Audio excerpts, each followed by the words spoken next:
I'm Dave Cawley, investigative journalist and host of the podcast Cold. Don't miss Cold's new Season 3, where I look into the unsolved disappearance of Cherie Warren, a woman last seen leaving her job at a Salt Lake City office in 1985. Police cast suspicion on Cherie's estranged husband and boyfriend, but never made any arrests or recovered Cherie's remains. Find Cold Season 3, The Search for Cherie, anywhere you get your podcasts.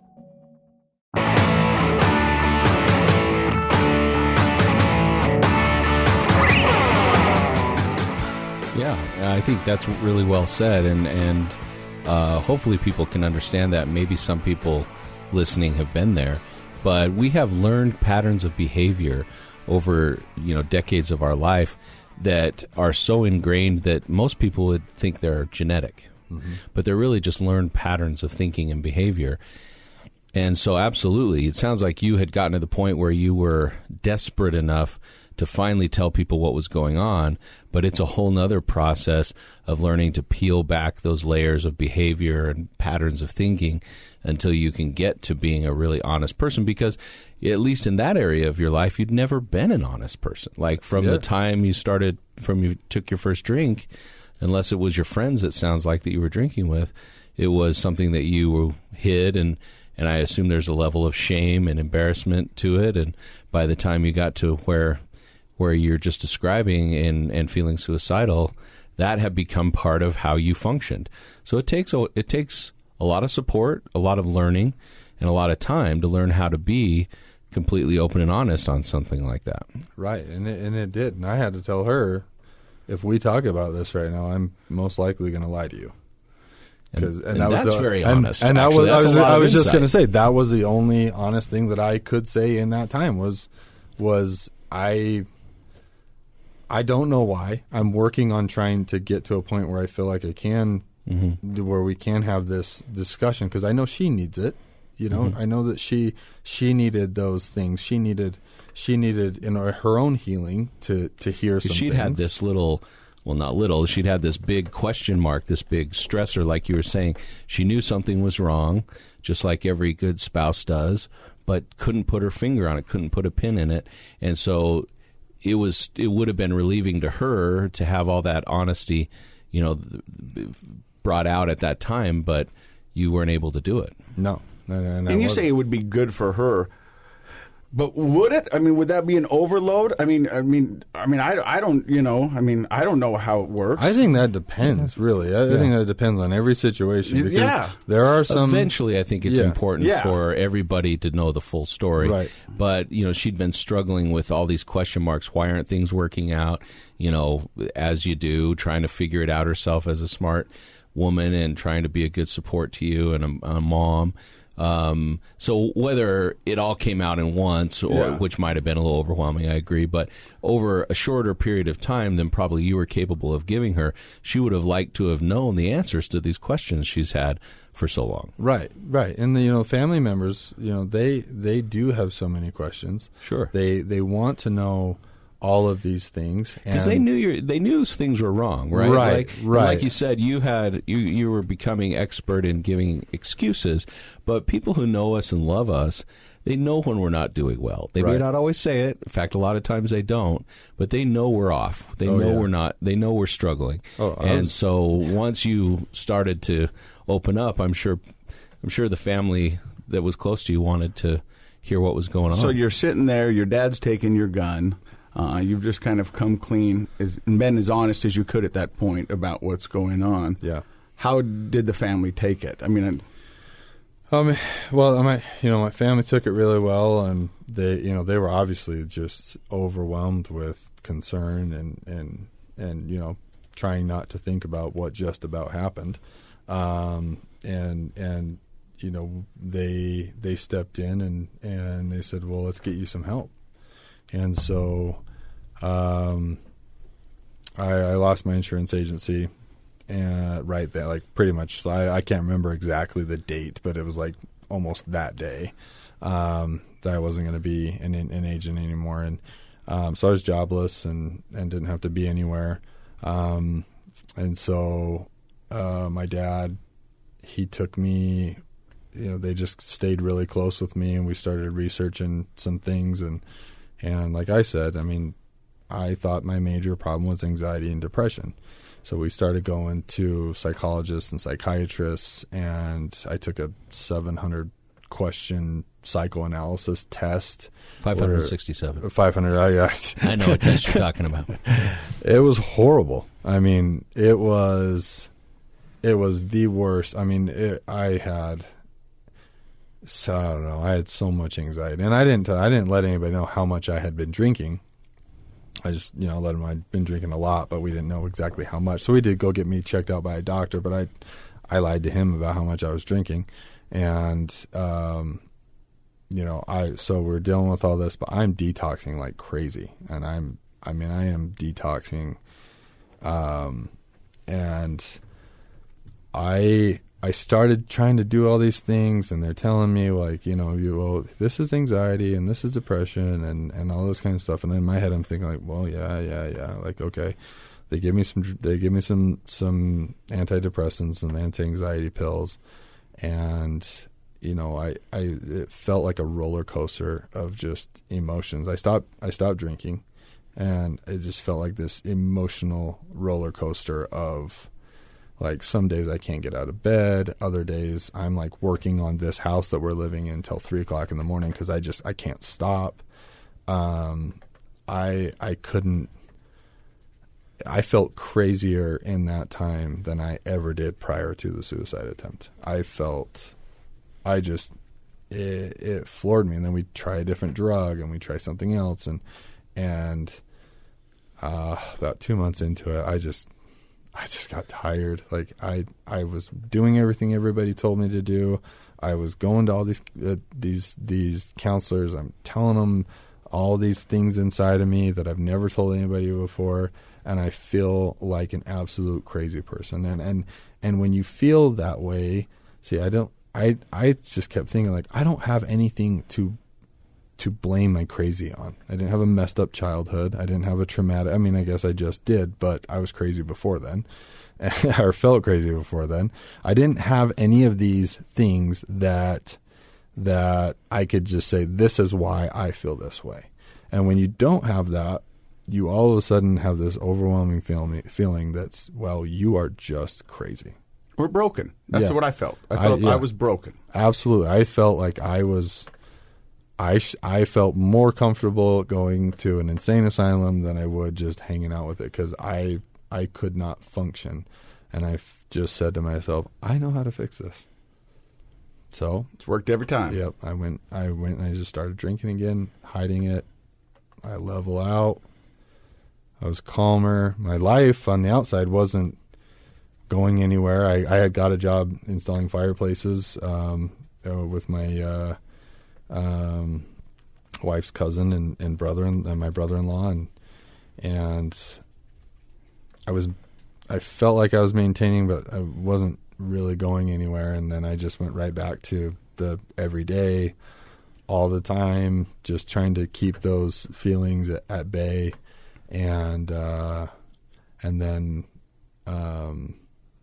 my brother-in-law found all my bottles. I don't know about you, but for whatever reason, I just never threw away empty bottles for whatever reason. No, I had them all over the place. And you think you're good at hiding them, but it's not. I mean, I used to put water back in beer bottles and then put them back in the fridge. So I go, look, I only had 3 beers. Well, 6 of them are in the fridge with water in them. Yeah.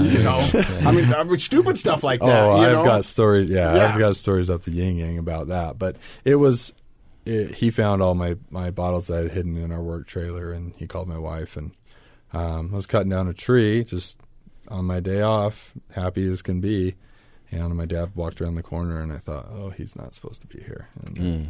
And my wife kicked me out, and I went and lived with my mom and dad, and we immediately started to look up treatment centers and found one. Because they finally realized how big of a role the alcohol played. Right. It sounded like the first time around, Yeah. we were just trying to focus on anxiety or depression, and now they realize the drinking is a major problem. Right. Yeah. Now it's finally. And my dad, talking to him now, he's like, I finally felt like there was hope. And I was like, oh, because I felt hopeless, you know. But he's like, I finally felt like there was something that we could grab onto and really dedicate ourselves to, because prior to that, it was just scattered roller coaster of crazy and, you know, let's talk to this doctor and these. I mean, my psychoanalysis test, he told me I had severe anxiety, severe depression, suicidal ideation, and then he just rattled off a whole bunch of other stuff that I didn't even know I had. And I was like, okay, you know, what do we do with all of this? You know, and it was just a really crazy time. But he says, like, I finally felt like, okay, we got something. You had an answer. Your dad finally had an answer to what was going on. So you start looking into facilities, right? And how did that go? Just the internet, the yellow book? Yeah, we Googled. Book. You still have one of those? Yeah. All right. Domino's has got a coupon in the back. Okay. No, we Googled alcohol treatment centers. I mean, and a few of them popped up. There was one. So I had been going to AA meetings during all this because the counselors did tell me you may be an alcoholic.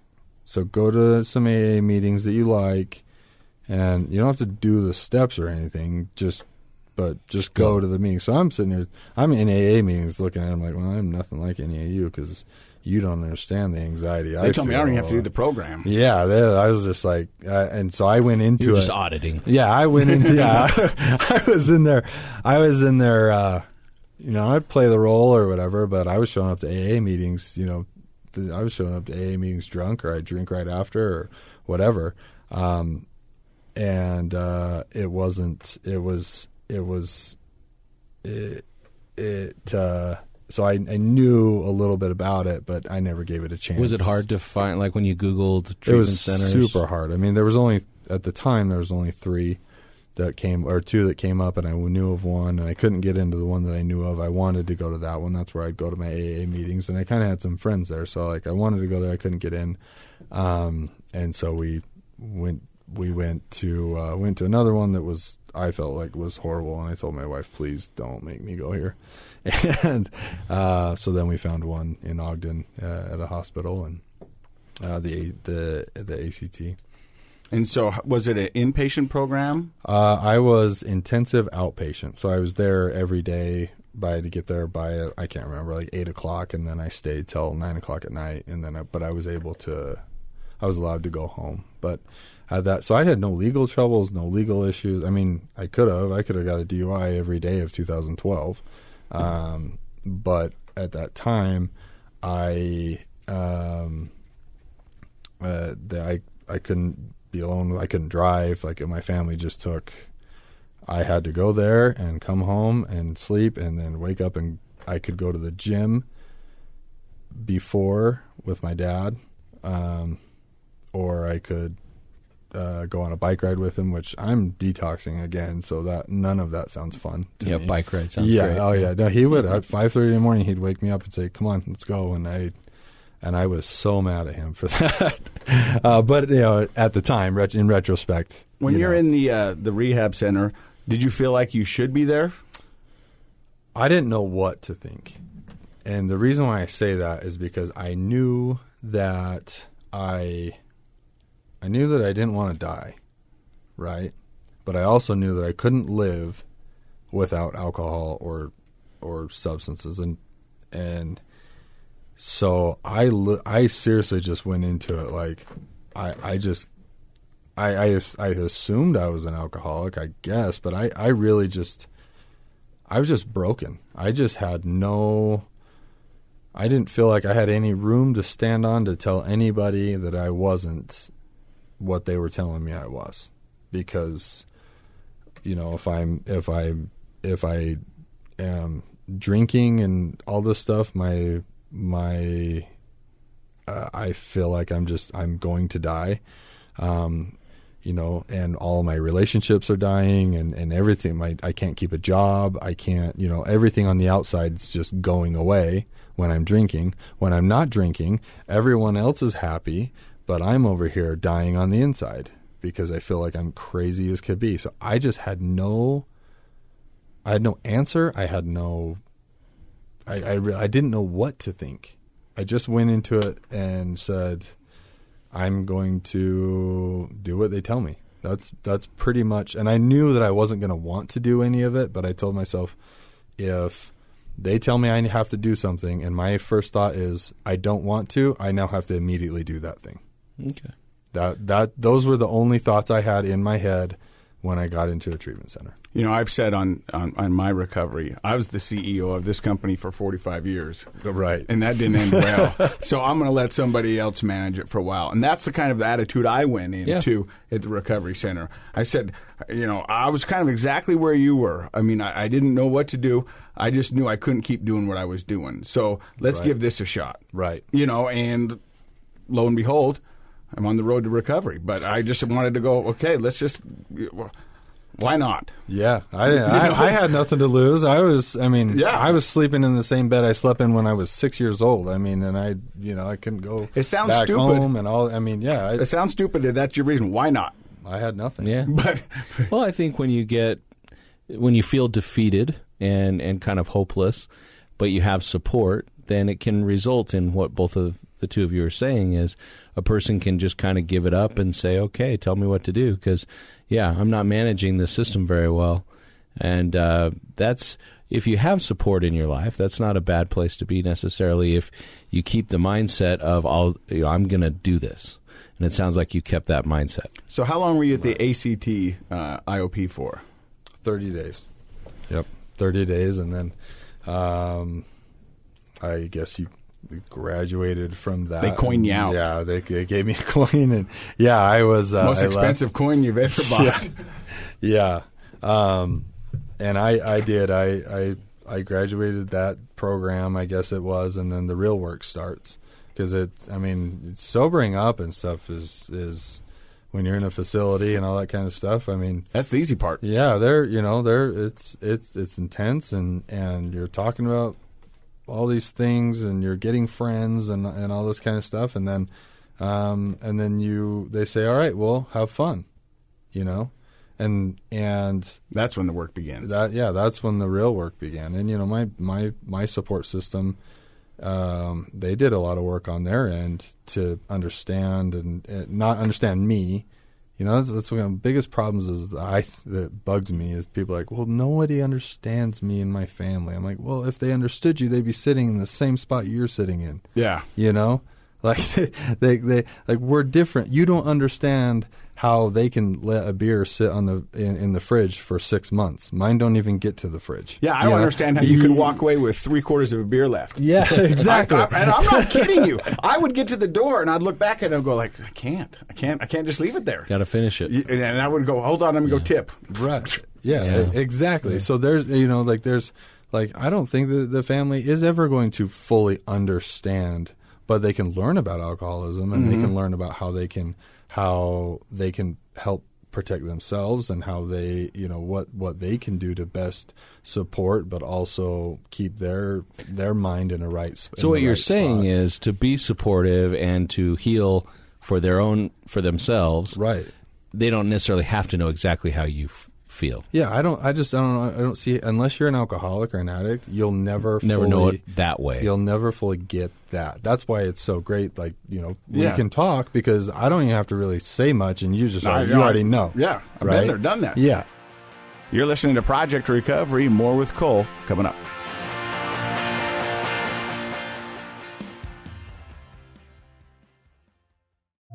A stranger with a gun came upon two teens taking pictures under a rising full moon. But violence is only the beginning of this story.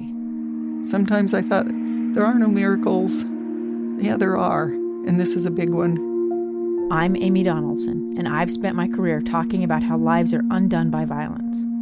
The Letter is a podcast about how lives are remade.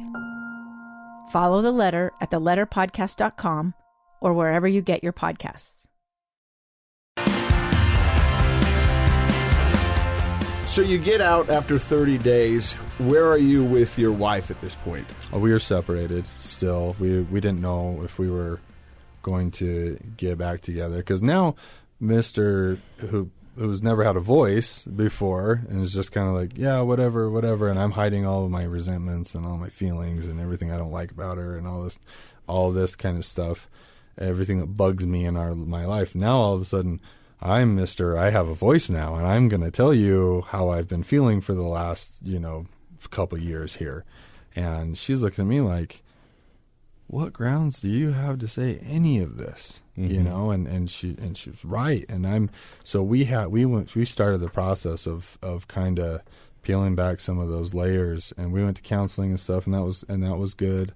But we were separated for 3 months total, and then we finally decided that we would move back in together, and that we would try it out. I actually don't think we ever said like, "Okay, we're back together." It was like, we're gonna see where this goes. Trial basis. Yeah, and I don't know. We never talked about it since. I guess it's going great. Yeah. I mean, you've got another kid on the way. Yeah, so. That's right. Yeah, that's right. Yeah. So I mean, but we both had some things that we needed to change in that relationship. We needed. Well, I like Casey's brought up before with his own story, and other people have as well. Once you get sober, mm-hmm. then you actually have to deal with all the real issues in life, right? Now you don't have the alcoholism to mask it, escape from it, and now you're having to face the reality of being unemployed, right? Being separated from your wife, and what damage has happened to that relationship, or I would say, so you're so young in your relationship, things that hadn't developed like they should have. Alcohol got in the way of that early marriage developing in a healthy way, and so now here are two people that you're sharing your life together, but you haven't developed that closeness that you should have, and of course there'd be things like resentments and whatnot. So, right, and all of this hinged on it all was based around me sticking with recovery. A lot of times we see that recovery is, okay, I have my recovery life over here. Now mm-hmm. I have my home life over here, and I have my work life over here, and then I have my play life over here. Okay? So people will say to me like, oh, well, yeah, I mean, I did that. I'm doing this and this for recovery, but now I got to go get a job right now. And that's very important. But recovery has to be a thread through every one of those aspects of your life. Because if it's not, anything that I feel like I put above recovery, and this doesn't sound great, but it's the truth. I put my wife and my kids and my job over recovery. Those are the first things I will lose. Recovery in my mind had to be number one, and throughout all aspects of my life. And that doesn't mean I need to be, when I say recovery, like I'm using the tools to handle stresses at work. I'm using the tools to communicate with my wife. So, I'm using these things. I think it sounds like what you're saying is recovery, in order to be successful in those other areas of life, recovery had to match it. It had to be there with it.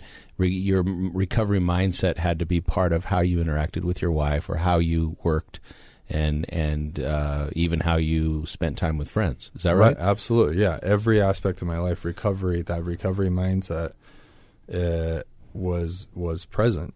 And she said, so we decided she was going to work on herself, and I was going to work on myself. I was going to do my program, and she was going to do whatever program or thing that bettered her, and that we were both going to benefit from being the best versions of ourselves that we could be together. But my recovery didn't depend on if she stayed with me or left me. My recovery didn't depend on if I had a job or I didn't. My recovery allowed me to be in the right frame of mind and mindset to be able to be the best I could be in that moment, and working towards getting better. So you've said that you have the recovery thread that goes through all aspects of your life. Mm-hmm. But one thing that's really cool is that your wife wanted to do something. And that's kind of one of the main reasons you're here today. Right. Is what did she want to do? She's got such a big heart. Like she really does. She and it's sometimes for me it's overwhelming. I feel a lot of stuff.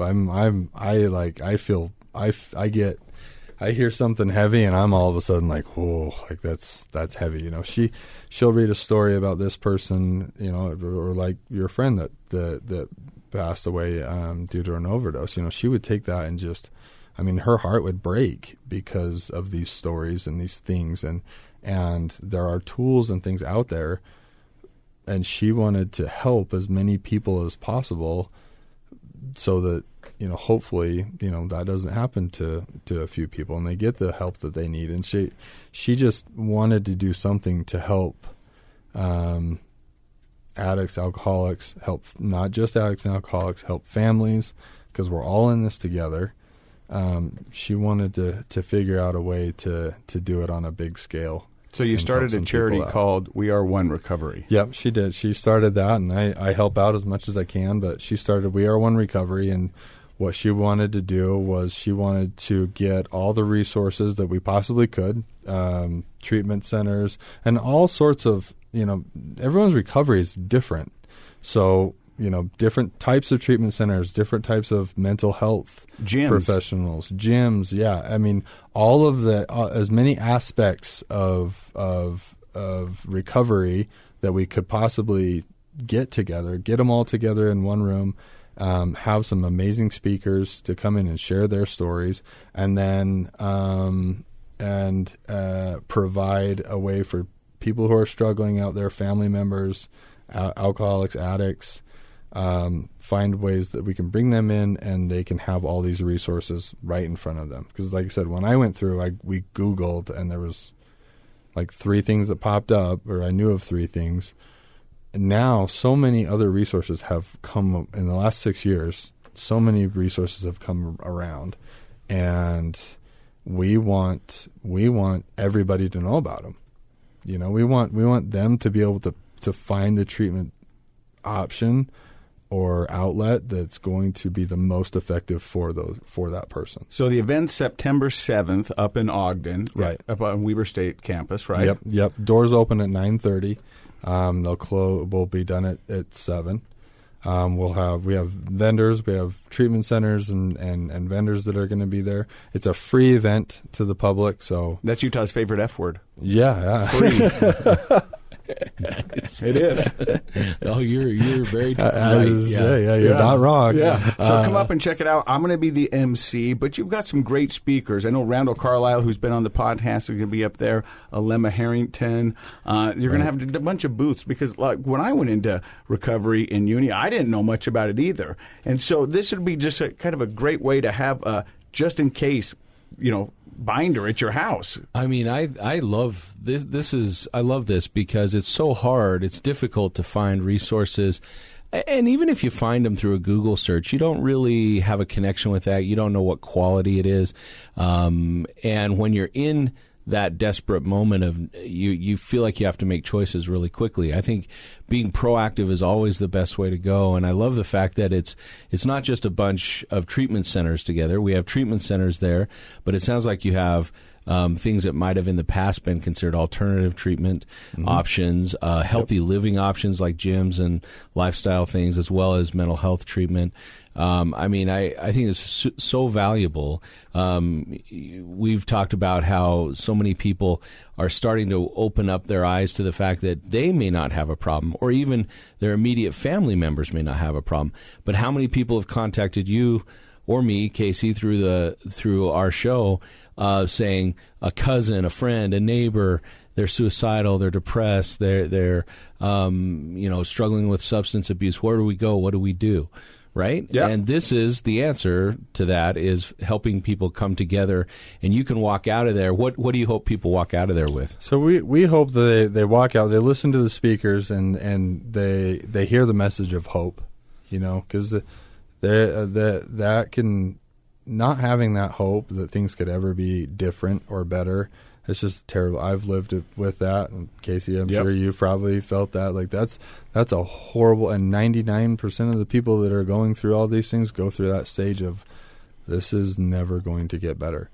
So we want them to hear these messages of hope that we have with our speakers, and we want them to talk to all the treatment centers, see what they offer, see what's available out there for them, and so that they can now start to kind of go through and decipher. I do think that this would fit, my personality or this person's personality, and then you'll leave with a booklet that has all of our treatment centers, all of our vendors. It has all their phone numbers, emails, where they're at, a little description of most of them. It'll have all the Utah crisis hotlines and, suicide, all of the hotlines that are available. I can't even name all of them.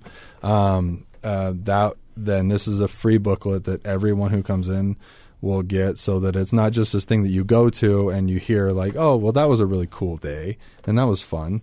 But then you forget everything that you heard. We want you to leave with the information. What I envision, I hope happens, is parents who are listening to this or have other reasons to know about the event come, even if you have a teenager who doesn't have a drinking problem. Just any parent, I think this would be valuable, because if you have, more than one kid, which happens in Utah. Yep. You know what causes that? No. Well, that's not having a TV in the bedroom. Oh, okay. Boredom. Right, yeah. But I would love it if parents would stop in, and they can stop in any time during the day, right? And and hear speakers and talk to people and get the information. That's empowering as a parent. Why wait until your teenager has a problem? Right. And listen, it's not something that you don't want to wake up one day and say, oh, well, should I go to the lagoon or a theme park, or should I go to this all day thing that I don't feel like even affects me right now? Like, I get that. But on the other hand, too, it does affect every single one of us, because like I've said from the very beginning, as a child, my behavior, I learned how to handle life, and I learned how to deal with my anxiety. I didn't just learn that as an adult. I learned that as a kid, and as I was growing up, and in high school, I learned that there were things that could take these emotions away from me, and I could feel peace and calm, and I could feel all of these things. I didn't just become an alcoholic, when I was 26. Maybe it got to the point where I couldn't hide it from everybody anymore, but the behaviors and the things that led me to that started when I was young. So absolutely, I think you're 100% right. So if people want more information, We Are One Recovery. You've got a Facebook page. We have a Facebook page. We're on Instagram, and it's just at We Are One Recovery. Then we also have our website, weareonerecovery.com. This event is it's just a heartfelt event, so no one's looking to financially gain by anything, but you can donate, because we do have to pay for venues and different things like that. So if you want to help support that way, that's fantastic. But more than donating or any of that, we just want to see you there. This is a type of public service that makes me happy. Like, when people with genuine interest and genuine motivation come together to do something great in our community is so much better than any other agency can do on their own. And I'm excited about this. I really am. It's going to be great. Hey, thanks for coming in. Thanks for sharing your story. I got one last question for you. Oh, are you still a worrier? Yeah, I am. But I have tools now that I can process that worry. I'm a human being. I'm going to get mad. I'm going to get sad. I'm going to worry. I'm going to have those times when I feel like I'm... Well, and I think you're kind of a highly sensitive person, right? You feel emotion strongly. I do. And I don't know if that's... That's great. I don't know if I feel them more than anybody else, but I don't know that. I just know how I do feel them. I'm not trying to eradicate emotions from my life, because I think if I tried to do that, then I would, that's a losing battle, But, I guess my point is that you just got a better way to deal with it now. Well, I feel like now I have the tools necessary that I can process it in a healthy way before it gets to the point where it gets so overwhelming that I just need to escape. And and I've learned all those through, AA. I like to meditate. I like calming things. There's just a whole wide variety of tools now that recovery has given me. I didn't come up with any of these on my own. Recovery has given me that so far up to this point, I've been able to handle and use those tools. Hey, thanks so much. We really do appreciate it. And once again, that's September 7th up in Ogden at Weber State University. We Are One Recovery Expo. The hours again? 9:30, doors open to 9:30 a.m. to 6 o'clock p.m. Hey, thanks very much. And if you know somebody who needs some help, have them do what I did and give Pinnacle Recovery Center a call. They'll help you on your road to recovery. Thank you, Dr. Matt. Project Recovery is a KSL podcast.